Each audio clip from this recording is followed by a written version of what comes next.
The silk was gone, not just moved, not misplaced in the delightful chaos that preceded a debutante's first ball. It was gone. The long, flat box lay on Eleanor Finchlea's bed like a pale, empty coffin, the tissue paper inside disturbed, crumpled into ghostly shapes that held the memory of a dress, but not the dress itself. Sarah, her Maida girl, whose loyalty had been won with quiet kindnesses over years of her stepmother's casual cruelty, was the one who had found it. She stood by the window, her small frame shaking with sobs that were louder and more heartbroken than Eleanor's own silence. "I am so sorry, Miss Eleanor. I looked everywhere. In the cedar closet, the blue room wardrobe, Tessa, Lady Finchlea." The name hung in the air, a self-evident explanation for any act of domestic piracy. Eleanor walked to the box and smoothed the tissue paper with a steady hand. Her fingers were cool, her breathing even. She had spent a decade perfecting this stillness, this careful containment of feeling that was the only armor she possessed. Inside, she was a hollow, echoing bell, struck once, hard. The dress had been her mother's say, the last significant thing she owned of her. A gown of cream-shot silk, painstakingly refashioned by a patient seamstress over months, its modest design elevated by the sheer quality of the fabric and the love stitched into its seams. "She sold it," Eleanor said. The words were flat, without inflection. It was not a question. Sarah nodded, wiping her eyes with the back of her hand. "I heard her talking to Miss Portia. Something about a Bond Street merchant. The money it was for the new pearls for Miss Cressida." Of course it was. Her step-sisters, Portia and Cressida, floated through the house on a cloud of entitlement, their needs as vast and immediate as an ocean. Her father, a man worn smooth by grief and a second marriage that had proven to be more of a surrender, would have simply sighed and allowed it. He would see the logic. Eleanor had no real prospects, no dazzling beauty or fetching wit that might catch a title. She was 24, quiet and useful. She ran the household with an efficiency that made her invisible, managed the accounts, placated the cook, and ensured her father's life ran with a smoothness he took for granted. She was furniture. And one did not waste fine silk on furniture. "She has no prospects." The words, her stepmother's, echoed in the quiet room, a line she had overheard weeks ago, spoken with the airy finality of a judge passing sentence. Why waste the silk? Eleanor looked at Sarah, whose face was a mess of genuine distress. It is not your fault, Sarah. Please don't cry. You will make your eyes red." She reached out and gently tucked a stray strand of hair back into the girlish cap. It was a small, maternal gesture, an instinct of care she could never seem to suppress. "About your Debia, your one balla." "Yes," Eleanor said, softly. My one ball." She had not truly expected it to change anything. She harbored no fantasies of a whirlwind romance, but the ball and the dress had felt like a single night of belonging. A chance to stand in a beautiful room and feel, for a few hours, like she was part of the world her stepsisters inhabited so effortlessly, rather than the person who merely managed its backdrop. Her stepmother had not just sold a dress, she had stolen a feeling, and done so with the casual indifference of someone swatting a fly. She turned from the weeping maid and walked to the cavernous wardrobe. Her own section was meager, a collection of practical day dresses in shades of gray, brown, and serviceable blue. She was, as her stepmother often remarked, dressed for her station as an unpaid housekeeper. But at the very back, wrapped in linen, was one other garment. It was a dress she had had made 2 years ago, upon the death of a distant but kindly great-aunt. It was black, not a fashionable black with jet beading or lace trim. It was a gown of plain, heavy wool, with long sleeves, a high neck, and not a single frivolous detail. It was a dress for mourning. It was a dress for erasure. It was the color of a shadow, the color of a void. The fabric absorbed the light in the room, seemed to drink the very warmth from the air. Saras crying, hitched to a stop. A Miss Eleanor. You cannot, was. Itasa. Itas for a funeral, is it? Eleanor held it up against herself, looking at her reflection in the long cheval glass. The girl who looked back was pale, her dark hair pulled back severely, her gray eyes wide and serious. In the black dress, she looked like a governess, a nun, a specter. She did not look like a debutante. Good, I have a choice, Eleanor said, her voice so quiet. It was almost a thought. I can stay here and allow her the victory of my absence, or I can go. She would go. She would walk into that glittering ballroom, a black hole in a universe of pastels and jewels. She would not cry or make a scene, she would simply be present. She would stand as a quiet, unadorned testament to the cruelty that had been done to her. It was a different kind of defiance, not fiery or loud, but cold and unyielding, the defiance of a stone in a river. The water could rush and roar, but the stone would remain. An hour later, she descended the main staircase. Her steps were soundless on the thick runner below. In the hall, her family was assembled.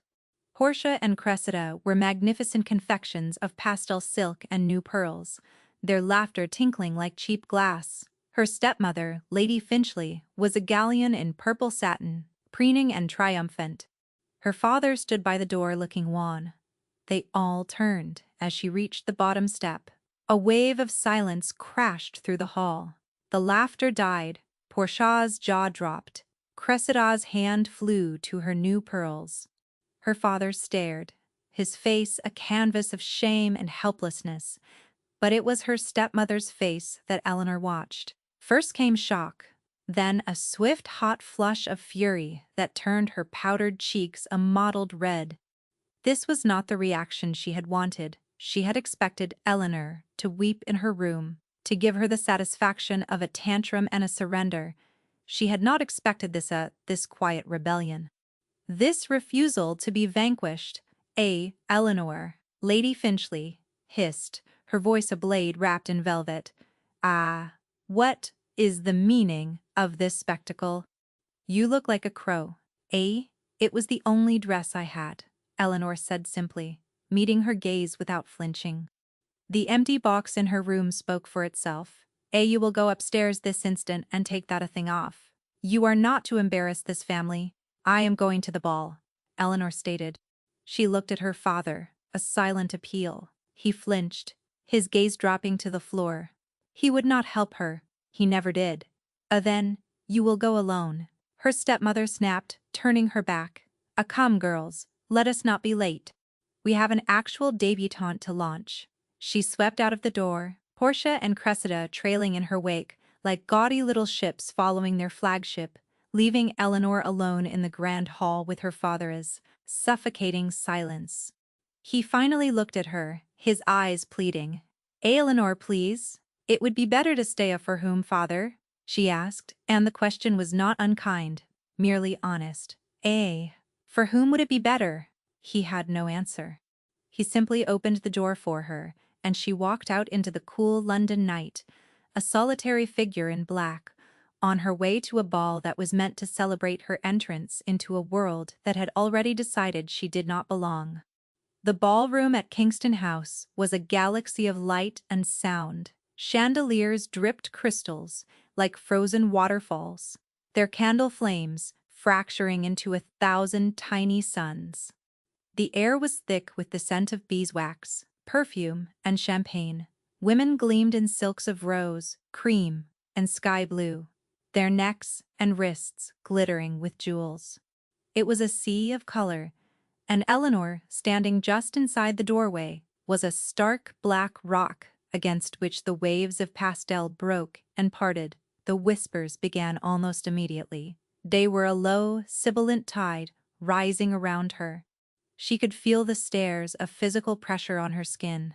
She saw heads turn, fans flutter, eyes widen in shock and disapproval.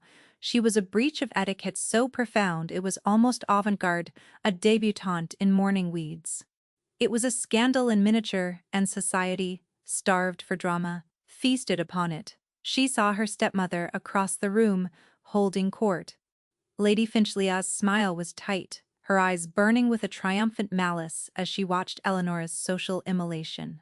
She would be weaving a story, no doubt, of Eleanor's morbid sensibilities, her difficult nature, her theatrical bid for attention. Portia and Cressida were giggling behind their fans, enjoying the spectacle as if it were a play staged for their amusement. The crime was that she had been chosen first. That was her original sin. Her father had loved her mother, and when he remarried, he had never quite managed to love his second wife with the same devotion. Eleanor, the living proof of that first, truer love, was a constant, quiet reproach. And so she had to be diminished, made small and plain and undesirable, so that her own daughters might shine brighter. Eleanor lifted her chin. She would not hide.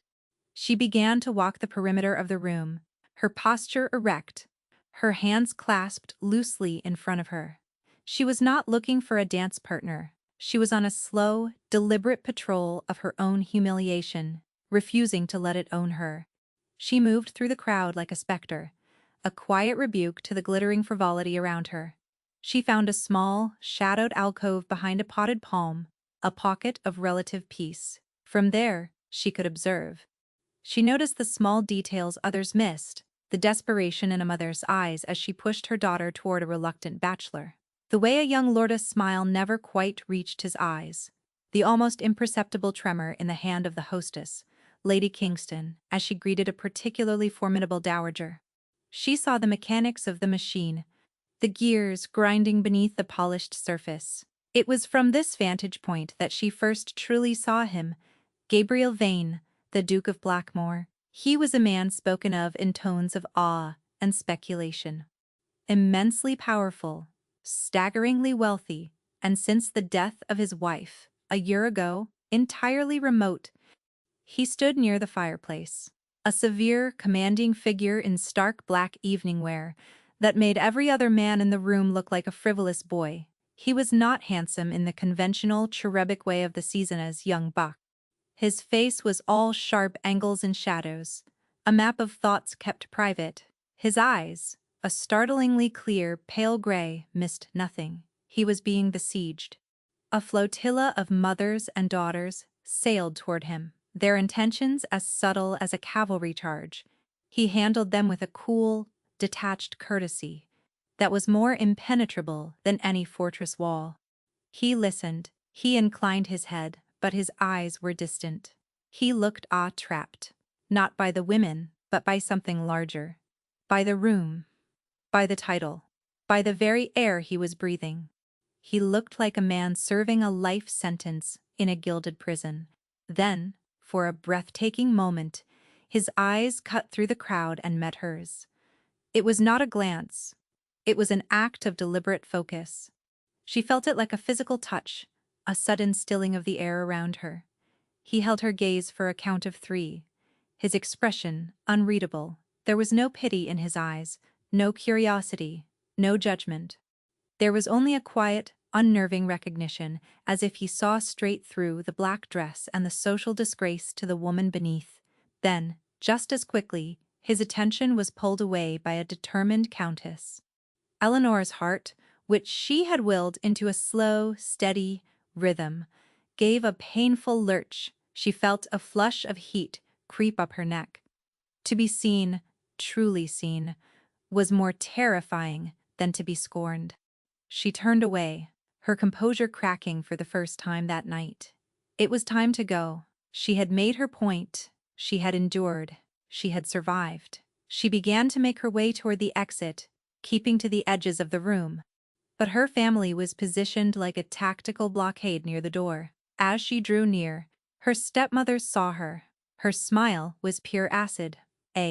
"Oh, Eleanor, darling," she called out, her voice pitched to Carrie. "A leaving so soon? Are you in mourning for your chances?" The cruelty was so public, so perfectly aimed, that it sucked the air from Eleanor's lungs. A few people nearby tittered. It was the final, vicious twist of the knife, and it was meant to be the kill shot. Eleanor froze, the blood draining from her face, her carefully constructed armor turning to dust. And then, a figure moved into her line of sight, blocking her stepmother from view. It was the Duke of Blackmore. He had appeared from nowhere, a tall, silent shadow. The small circle of gossipers fell instantly silent. He did not look at Lady Finchley. He did not acknowledge anyone. His attention was fixed entirely on Eleanor. "A Miss Finchley," he said, his voice a low, quiet rumble that cut through the ballroom's din. "I would have a word with you.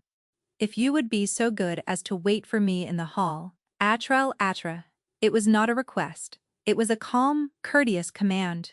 He was not offering her a dance, or a glass of champagne, or a meaningless compliment. He was offering her an instruction. Before she could form a reply, he reached into his waistcoat and produced a small stiff rectangle of ivory card. He pressed it into her hand. His fingers were cool and firm against hers for a fraction of a second. Then he turned and walked away, melting back into the crowd as silently as he had appeared, leaving Eleanor standing there, the weight of his card in her palm, the entire ballroom staring, and her stepmother's face, a mask of pure unadulterated shock. She looked down at the card. It was stark, elegant, and impossibly heavy. Engraved in severe black script were just three things: a ducal crest, a name, and an address. Gabriel Vane, Duke of Blackmore. The next afternoon, a carriage bearing that same crest arrived at her father's house. Eleanor, watching from the window of her room, felt a tremor of something she could not name. It was not fear, not excitement. It was the feeling of a shoreline just before a tidal wave. She had spent the morning in a state of suspended animation. Her stepmother had been silent, a thunderous, simmering quiet that was far more menacing than her usual tirades. She did not understand what had happened, and what Lady Finchley did not understand, she feared. The Duke's public intervention had transformed Eleanor from a figure of pity into a mystery, and in society, a mystery was a form of power. Eleanor had dressed with care in her most sober gray gown. She was not going to pretend to be someone she was not. The woman the Duke had singled out was the woman in black, the woman who stood apart.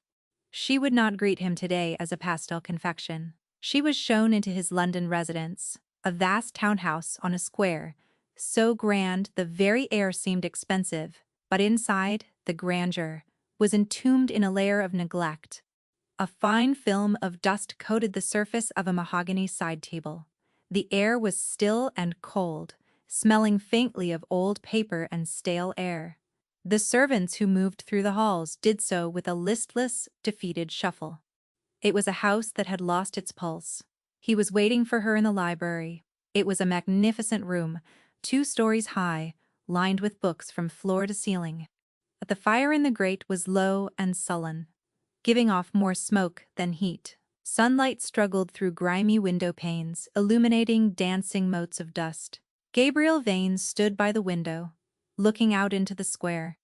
He turned as she entered. In the stark light of day, he looked even more formidable and more tired than he had at the ball. There were faint lines of exhaustion etched around his eyes. "A Miss Finchley," he said, his voice as quiet as it had been the night before. Thank you for coming." Your Grace," she replied, giving a small, correct curtsy. You wished to have a word." He gestured to a chair, but did not take one himself.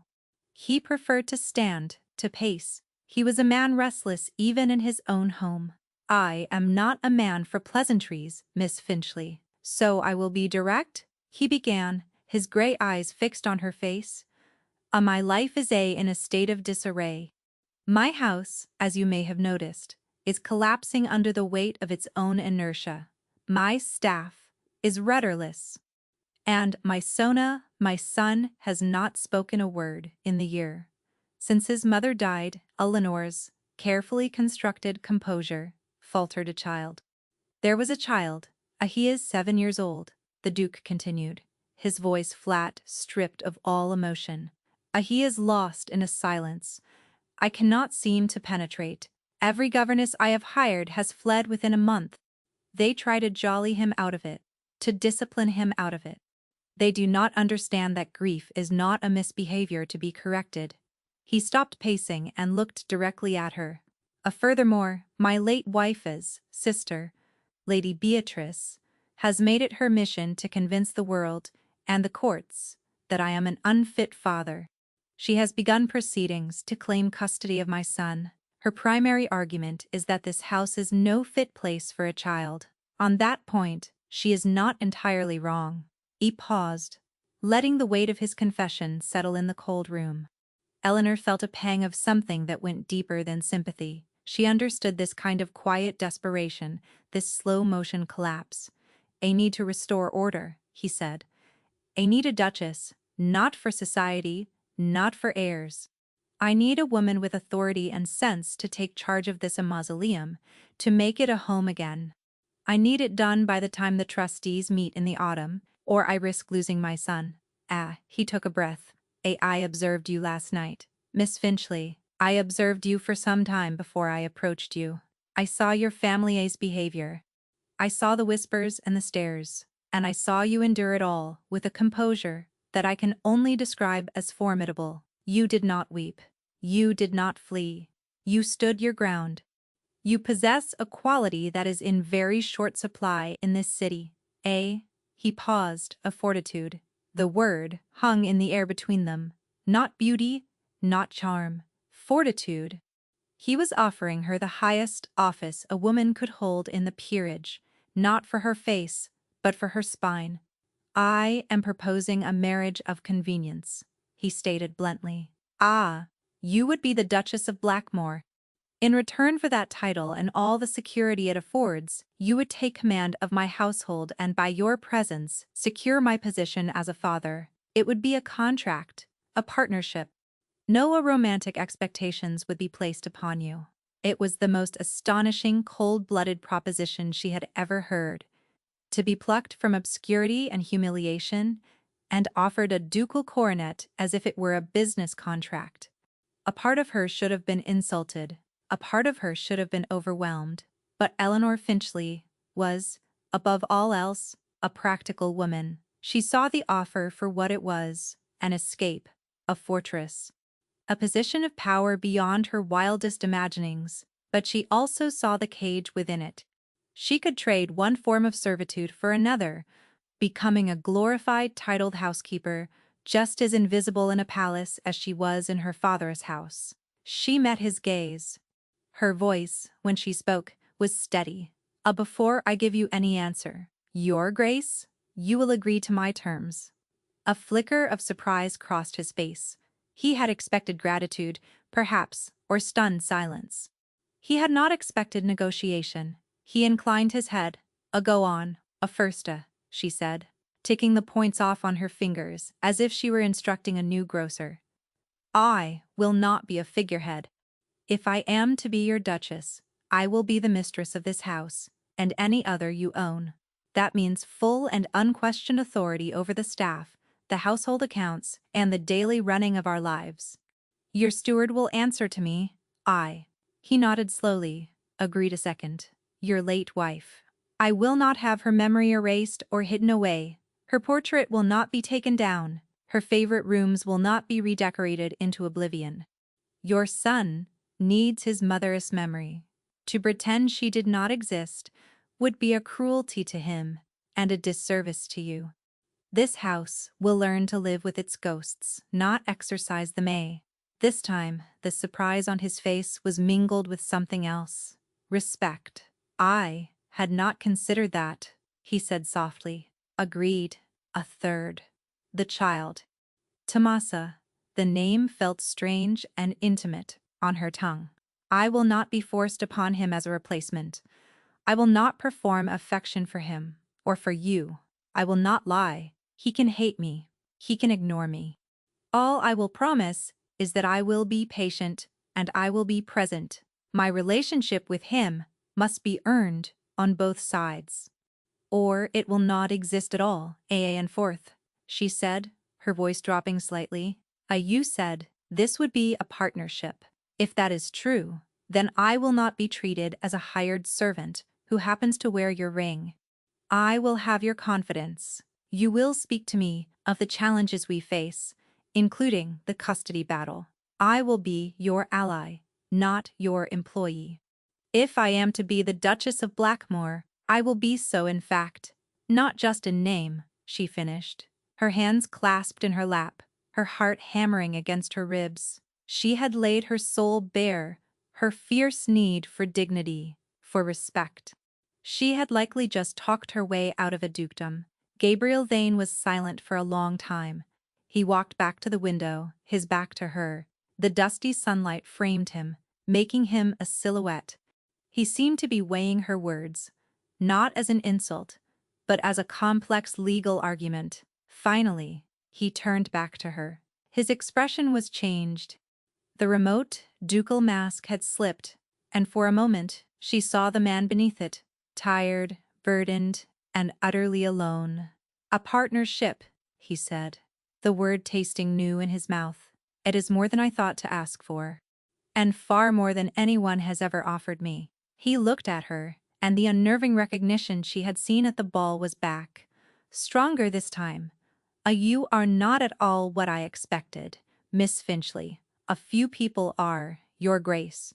I agree to all your terms, he said, his voice decisive. All of them.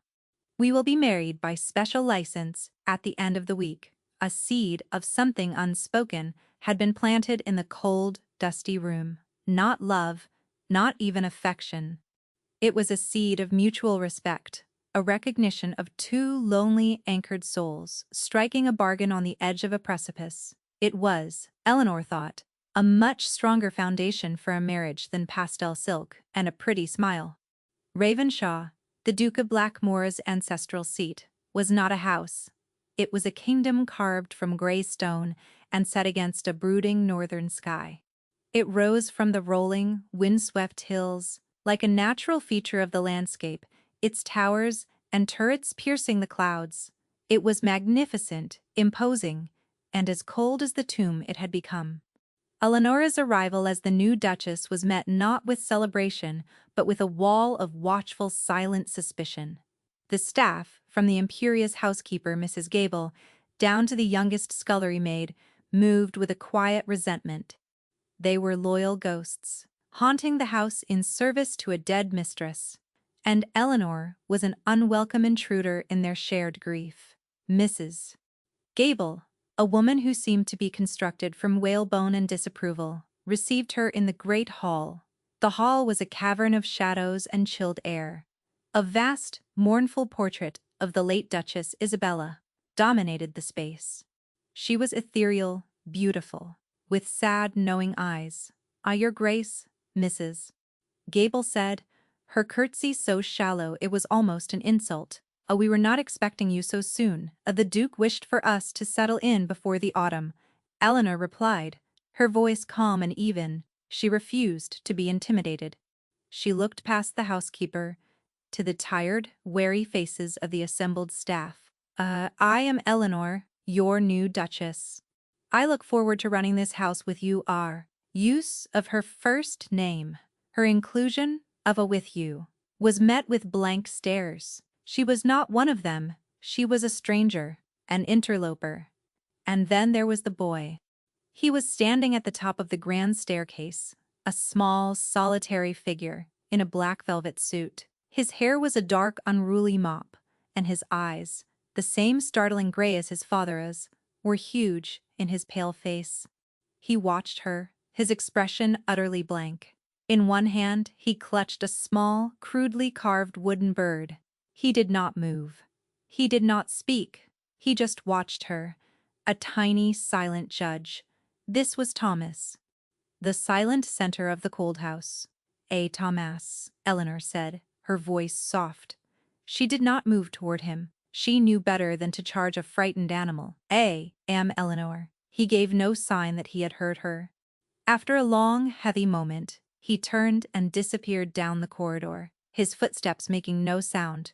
The days that followed were a quiet, grueling battle. Eleanor did not try to win them over with charm or grand gestures. She knew that would fail. Instead, she began to work. She won her war, not by assault, but by occupation. she stayed. She rose before dawn each day and began the slow, methodical process of learning her new kingdom. She walked the cold corridors, her hand trailing along the dusty furniture. She did not order grand changes. She did not demand the drapes be replaced or the carpets taken up. Her first acts were small, practical, and almost invisible. She asked for the fires to be lit in all the main rooms, every day, from dawn until dusk, not for her comfort, but to fight the oppressive, bone-deep chill that had settled into the very stones of Ravenshaw. At first, the staff grumbled at the extra work, but soon a grudging warmth began to seep back into the halls. She spent hours in the estate office with the ledgers, her skill with numbers, a surprise to the crusty, skeptical steward Mr. Hobbs. She found not fraud, but a slow, creeping neglect. Bills paid late, orders duplicated, waste in the kitchens. The house was bleeding money through 1,000 tiny cuts. Patiently she began to staunch the flow, bringing a quiet order to the chaos. She spoke to the servants not as a duchess giving orders, but as a manager assessing her team. She learned their names, their duties, their grievances. She discovered the cook needed new pots, the stable master's roof leaked, and the maid's hands were raw from harsh lye soap. She addressed each problem with quiet, practical solutions. She was not trying to be liked. She was simply being competent. And competence, she knew, was a language that even the most resentful servant eventually understood. Her approach to Thomas was the same. She did not pursue him. She did not try to fill the silence with bright, meaningless chatter. She simply made herself a quiet, constant presence in his world. She noticed he spent hours in the vast, cold library, huddled in a window seat that looked out over the moors. The heavy velvet curtain was always drawn, casting the corner in gloom. One morning, before he arrived, Eleanor went in and pulled the curtain back, tying it with a simple cord. The morning sun flooded the alcove, illuminating the dust motes like tiny, swirling stars. When Thomas came in later, he stopped staring at the light. He looked at Eleanor, who was sitting across the room reading a book. She did not look up. He hesitated, then slowly went to his window seat and sat down, his face turned toward the warmth of the sun. He did not acknowledge her, but he stayed longer than usual that day. She opened the curtain every morning after that. The ghost of Isabella was everywhere. Her portrait in the hall, her needlepoint on a chair, her music still on the pianoforte. Eleanor instructed Mrs. Patty Gable that nothing of the late Duchess's was to be moved or put away without her express permission. This is not a new house," she told the stony-faced housekeeper one morning, as she found a maid about to cover Isabella's portrait with a dust sheet. It is an old house with a new chapter. We do not burn the previous pages to start a new one. The master of this house is her son. He must not be made to feel he has to forget his mother to please his father's new wife." Mrs. Gable stared at her, her lips a thin, hard line. But for the first time, there was a flicker of something other than hostility in her eyes. It might have been surprise. It might have been a sliver of respect. The dust sheet was folded and put away. Gabriel watched all of this from a distance. He had returned to Ravenshaw with her, then retreated into the shell of his work and his grief. He spent his days locked in his study, dealing with the vast and complex machinery of his ducal responsibilities. He had made his bargain. He had installed the new component in his life's engine. Now he stood back, waiting to see if it would work. He began to notice the changes in small, incremental ways. He came out of his study late one evening, his head pounding, and realized the hall was not cold. A fire crackled in the grate, its light dancing on the polished floor. He saw a maid scurrying by, and she looked up and gave him a small, shy smile, something that hadn't happened in a year. He found Eleanor in the estate office, long after the rest of the house was asleep. She was bent over a ledger, a smudge of ink on her cheek, her brow furrowed in concentration. She was surrounded by stacks of bills and order forms. She didn't hear him enter. He stood in the doorway, just watching her. She was not the Duchess of Blackmore in that moment. She was just Eleanor, a woman of quiet, fierce competence, wresting order from the chaos he had allowed his life to become. He felt a strange, unfamiliar pang in his chest. It was not gratitude. It was a feeling of stillness, of rightness. It was the feeling of a house that was slowly, hesitantly, beginning to breathe again. He had bought himself a duchess. He was beginning to suspect he had found something infinitely more valuable. He cleared his throat. She looked up startled. Her gray eyes were wide in the lamplight. Your Grace, she said, her voice a little husky with fatigue. I did not hear you. You are working too late. He said. It was not what he meant to say. He meant to say thank you. He meant to say, I see what you are doing. But the words caught in his throat. The house will not run itself, she replied, simply pushing a stray strand of hair from her face, leaving a faint gray streak from the ink on her fingers. He stepped into the room and picked up a bill from the butcher. It was half the price of the previous months. Mr. Hobbs tells me you have reduced our household expenditures by nearly a third. There was a great deal of waste, she said, her gaze dropping back to the ledger. She was uncomfortable with praise. It is my duty to manage the accounts.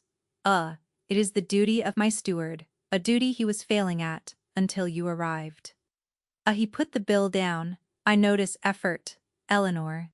And I am not a man who is easily impressed. He turned and left before she could reply, retreating to the safety of his study. But the image of her stayed with him.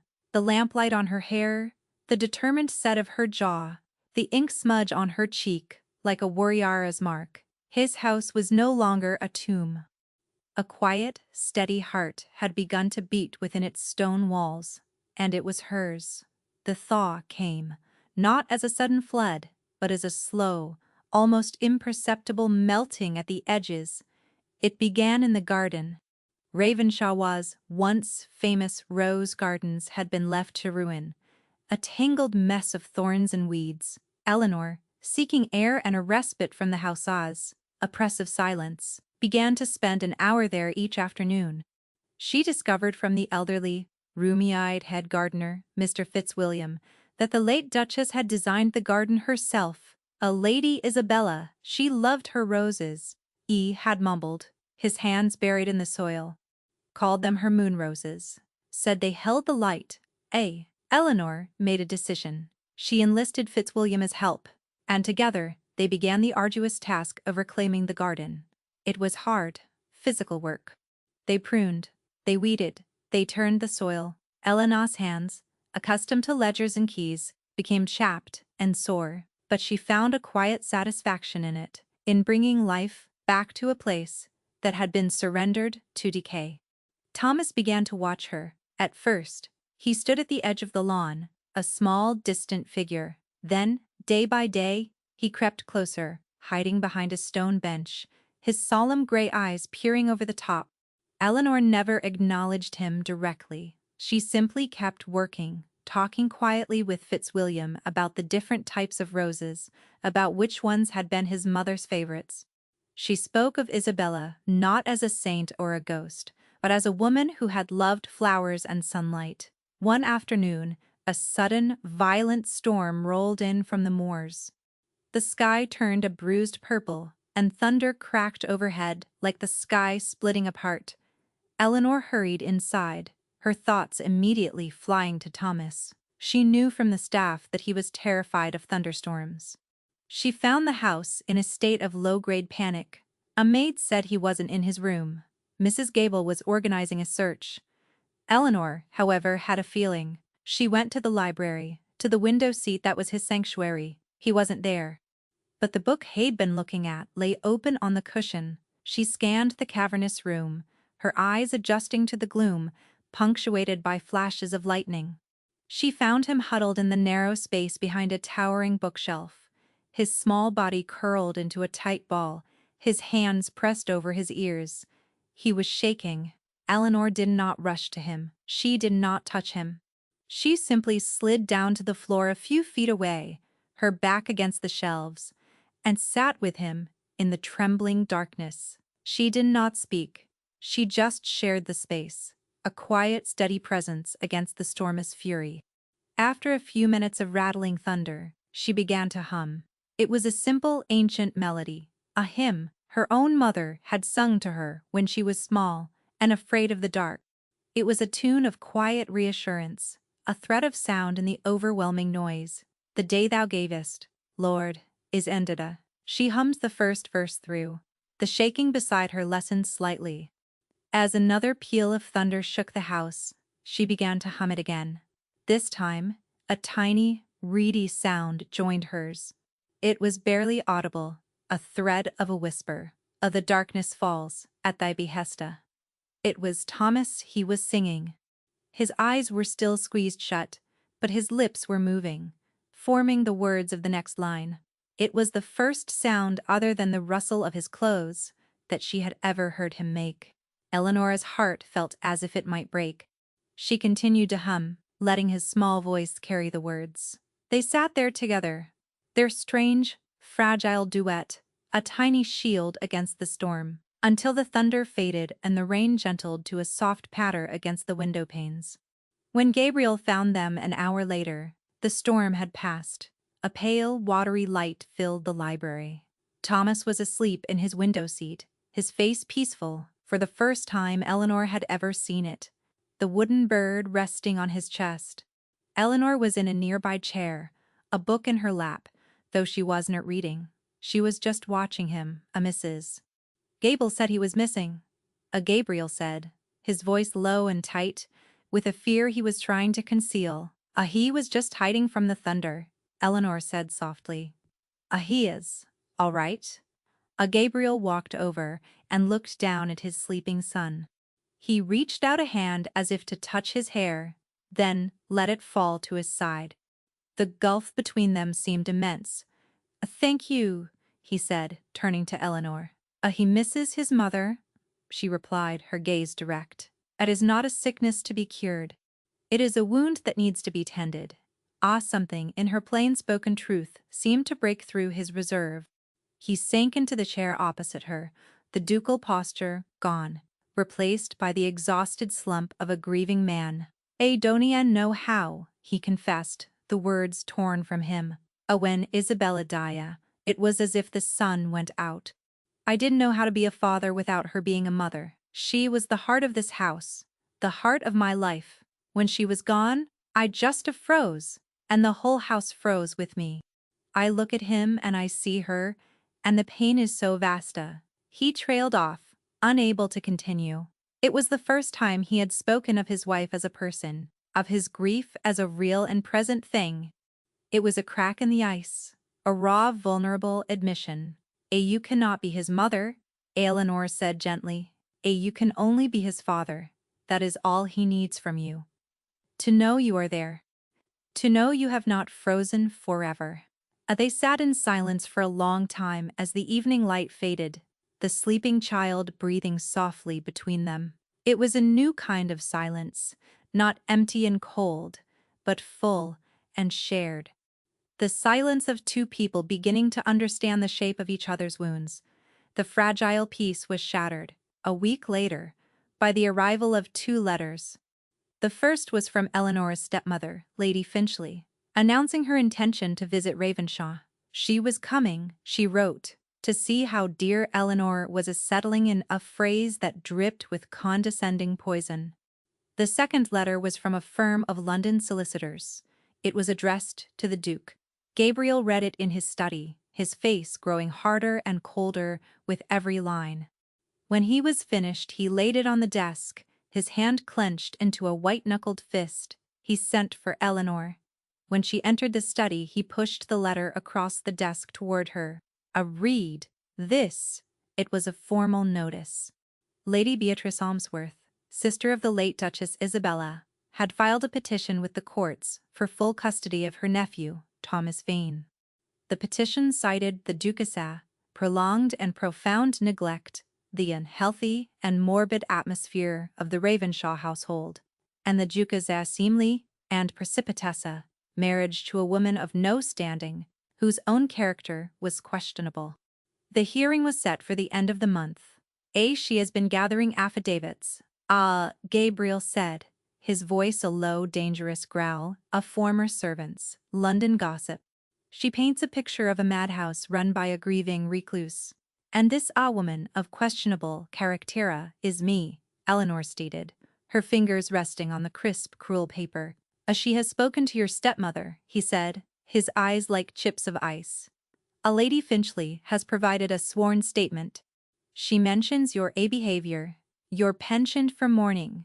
She tells the story of the ball, of your black dress, as proof that you are an unstable and morbid influence on a grieving child.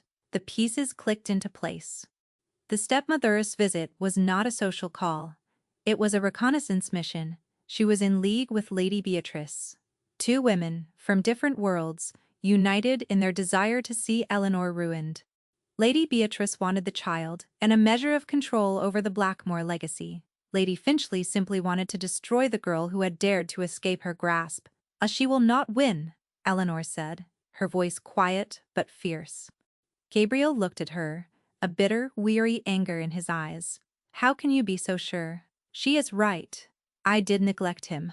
This house was a tomb. My marriage was sudden. You are a woman with no connections, whose own family is testifying against her.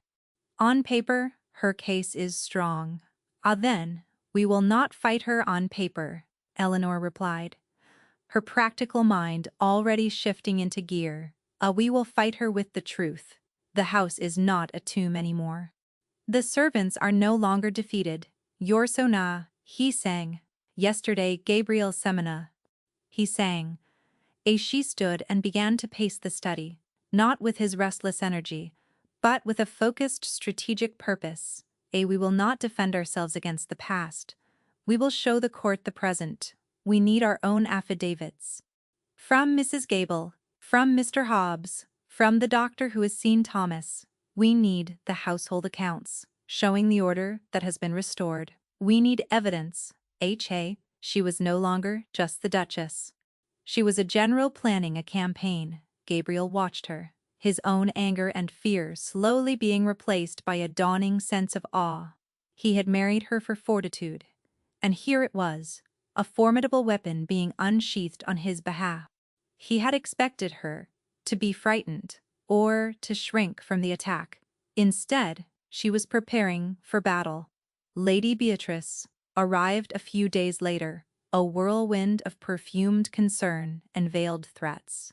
She was a handsome woman, with the same sad eyes as her sister's portrait, but hers were edged with a sharp, acquisitive gleam.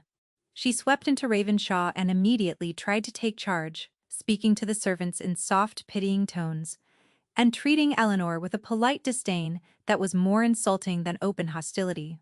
She brought a mountain of expensive toys for Thomas, who looked at them with his usual solemn indifference. The poor dear," a Lady Beatrice murmured to Eleanor, loud enough for Gabriel to overhear. "He needs stimulation. Bright colors, laughter, nada all this." She waved a dismissive hand at the quiet, orderly elegance of the room. Eleanor met her gaze. He needs peace, Lady Beatrice, and he needs his father. He has both of those things here." The battle lines were drawn. The fight for Thomas, and for the soul of Ravenshaw, had begun. The day of the hearing was grey and cold. The judge's chambers were an intimidating space of dark wood, old leather, and the suffocating weight of the law. It was not a public courtroom, but it felt like one. Lady Beatrice was there with her solicitor, looking composed and righteous, and, in a corner, like a vulture waiting for the kill, sat Lady Finchley, dressed in a somber purple that she clearly felt was appropriate for the occasion. Gabriel was a statue of controlled fury beside Eleanor. Thomas was not present. He was to be spoken to later, if the judge deemed it necessary. Lady Beatrice's solicitor, a man with a smooth, persuasive voice, laid out the case. He painted a masterful picture of neglect, of a great house fallen into squalor and despair, ruled by a man lost in his own grief. He spoke of the silent, lonely child, wasting away without a mother's love. He called former servants, who had left in the first few months after Isabella's death, who spoke of cold rooms, erratic meals, and a master who never emerged from his study. Then he called Lady Finchley. Eleanor's stepmother took the stand with an air of grave reluctance, as if this were a painful duty. She spoke of her deep concern for her stepdaughter. "Elena has always been a morbidly sensitive girl," she said, her voice dripping with false sympathy, a prone to melancholy. "We were all so shocked when she appeared at her own debut ball dressed in the deepest mourning. It was a cry for help, of course, but hardly the behavior of a stable person. To place her in a house already so shadowed by tragedy, well, one fears for the child." She spun the story of the black dress, transforming Eleanor's quiet act of defiance into a symptom of madness. Eleanor sat perfectly still, her hands folded in her lap, her face a calm, unreadable mask. She felt Gabrielle's hand clench beside her. Finally, it was their turn. Their solicitor, a dry, methodical man named Mr. Davies, did not begin with emotional appeals. He began with facts. He called Mr. Hobbs, the steward, who presented the household ledgers. He showed the accounts from the year before Eleanor's arrival, a chaotic mess of debt and wastiant. Then the accounts from the past 3 months, which were balanced, orderly, and showed a household thriving. The housekeeper, rigid with nerves, walked to the stand. Everyone expected her to be a hostile witness. Lady Beatrice smiled faintly. "A Mrs. Gable?" Davies asked. "Please describe the state of Ravenshaw before the new Duchess's arrival." "Ah, it was a sad house, sir," Mrs. Gable said, her voice surprisingly strong. "We had lost our way, and after her arrival." Mrs. Gable looked at Eleanor. "The fires were lit," she said simply. "She learned our names. She gave us back our pride in our work. She told us not to hide the portrait of Lady Isabella. She said this was still her house too." Lady Beatrice's smile vanished. Then Mr. Davies called Eleanor. She walked to the stand, her simple gray dress, a stark contrast to the finery of the other women. She did not look like a duchess. She looked like what she was, a steady, capable woman. "Your Grace," Davies began, "a Lady Finchley has testified that you wore a mourning dress to your debut ball. Is this true?" "Wore a black dress?" "Yes," Eleanor said, her voice clear and calm. "Why?" Eleanor looked not at the lawyer, but at the judge. Because it was the only dress I owned that my stepmother had not sold to pay for her own daughter's jewels.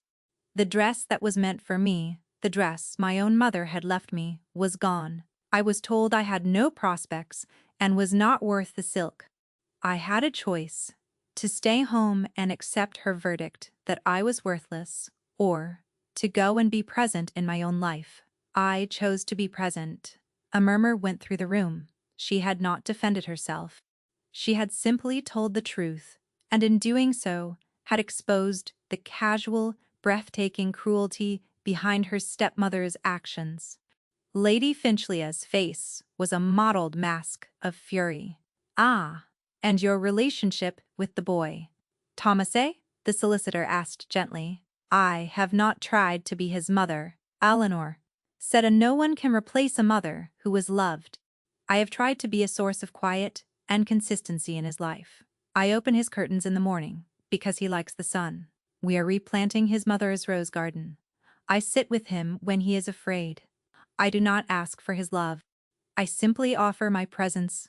She had finished. She had laid her case bare, with honesty as her only weapon. The judge, a man with weary eyes who had seen every form of human misery, looked at her for a long moment. "Why?" Then he cleared his throat. "I would like to speak to the boy now." The waiting was the purest form of torture. Gabriel stood by the window, staring out at nothing. Eleanor sat, her hands still folded, her composure a thin sheet of ice over a raging sea. Lady Beatrice whispered urgently to her solicitor. Thomas was brought in by a clerk. He looked impossibly small in the vast, intimidating room. He walked to the Judah's desk, clutching his wooden bird. The judge leaned forward, his voice gentle. "Thomas, my name is Judge Albright. I have a few questions for you. Can you tell me, are you happy at Ravenshaw?" He looked at the judge, at the papers on his desk, at the tall windows. The silence stretched, thick and heavy. Lady Beatrice held her breath. Then Thomas turned his head. His gaze swept past the judge, past his aunt, past his father. He looked directly at Eleanor. A small, clear voice filled the room. We planted Mama's roses, he said. Eleanor remembered. And then he did something that shattered the last vestiges of courtroom decorum. He walked away from the judge's bench, crossed the open floor, and went straight to Eleanor. He put his small hand into hers. It was over. That single, simple act was more powerful than any legal argument. It was the unprompted, unscripted truth. Gabriel seemed to come back to life. He strode to the center of the room, his eyes blazing. He looked at Lady Beatrice, his voice ringing with an authority he had not displayed in a year, for 12 months. This house was a monument to my grief. I was a failure as a father. You were right about that.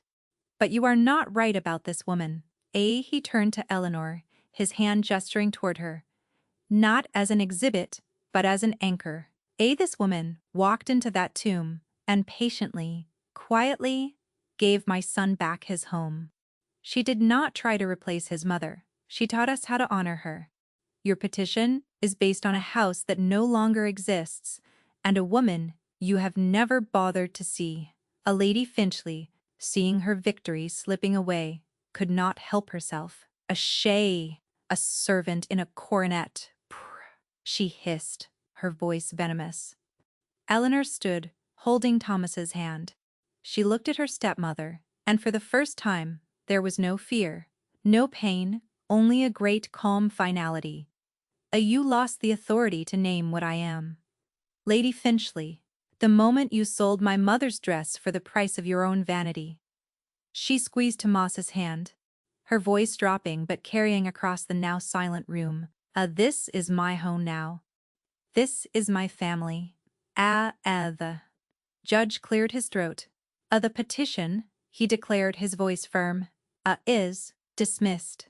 The victory was quiet, absolute and complete. That night Ravenshaw was still. The air, which for weeks had been charged with tension and fear, was calm. A sense of peace had settled over the great house. The deep, quiet peace that follows a long and brutal war. Eleanor stood in the library, the room where she had first heard Thomas's voice. A fire burned brightly, casting a warm, dancing glow over the book-lined walls. She ran a hand over the spine of a leather-bound volume, the scent of old paper and beeswax filling her senses. She was a duchess. She had a home. She had a family. The words were simple, but they felt vast. A continent. She was only just beginning to explore. The door opened and Gabriel came in. He had shed his formal coat and waistcoat.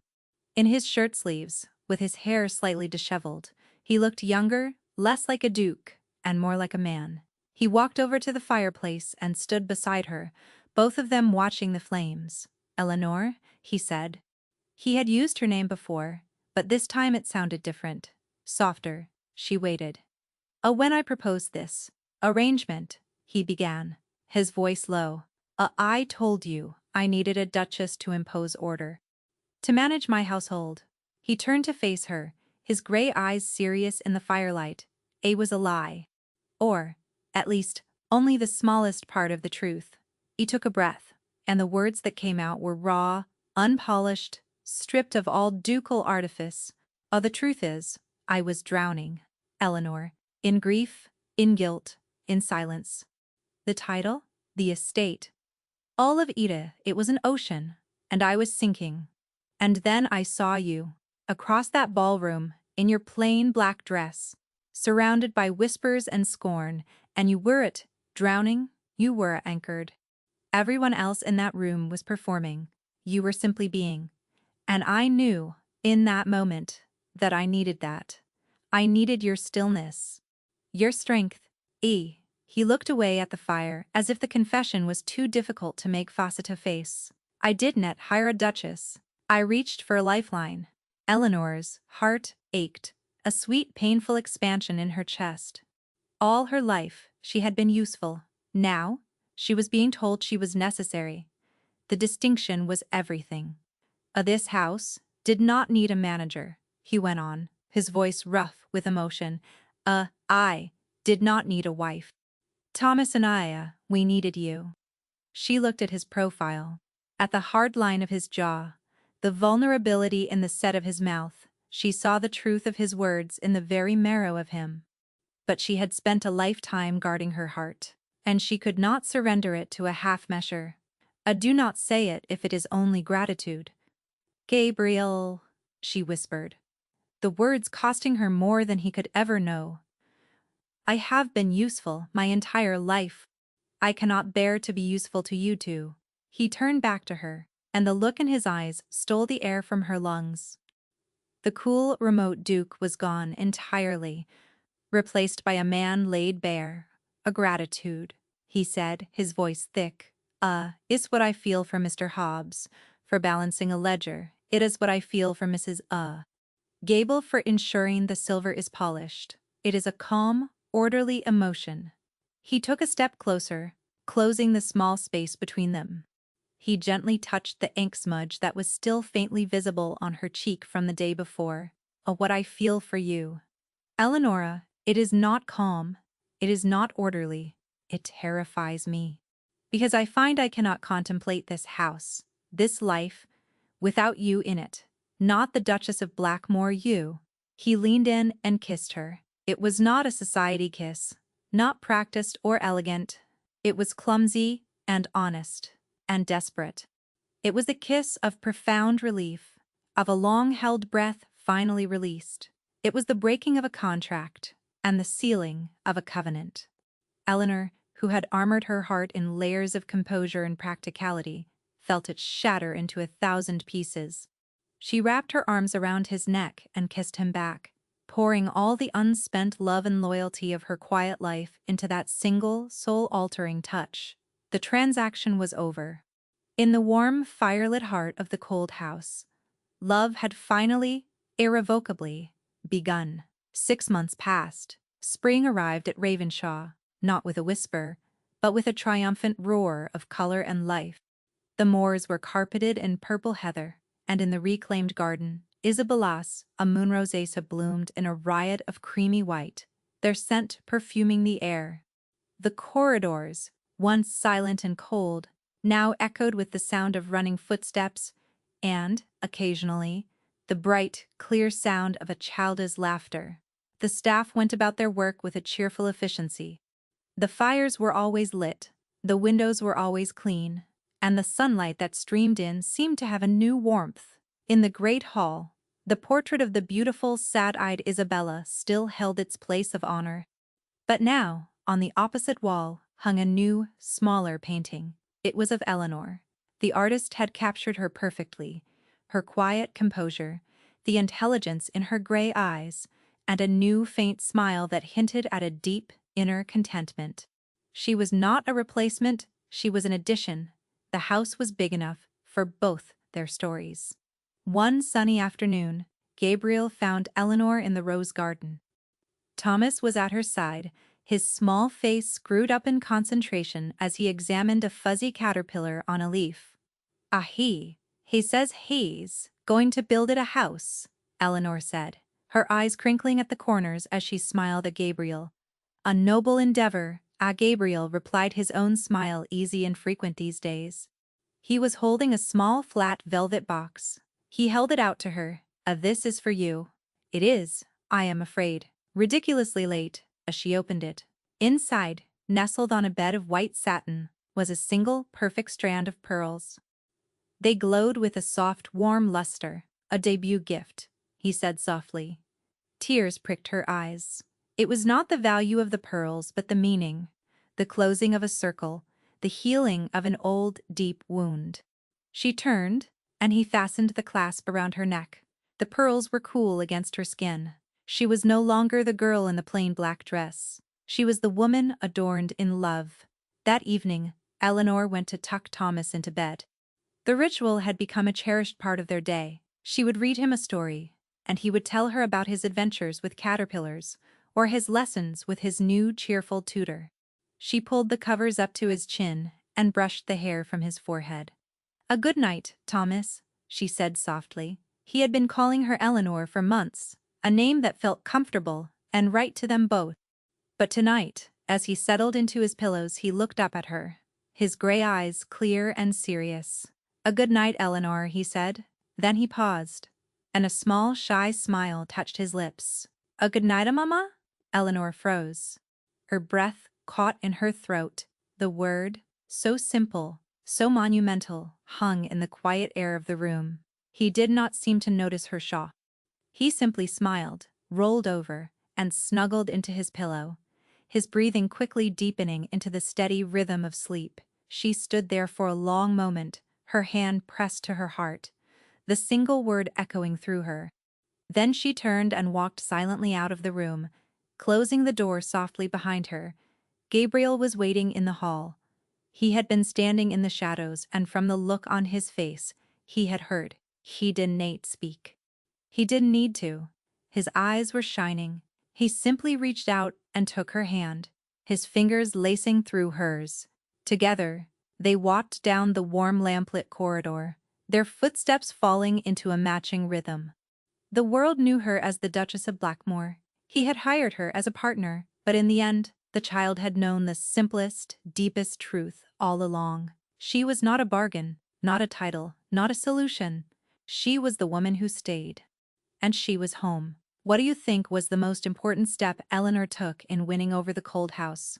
Was it the fires she lit, the ledgers she balanced, or the way she honored the memory of the woman she replaced? We love reading your thoughts, so please leave a comment below and let us know where you're watching from.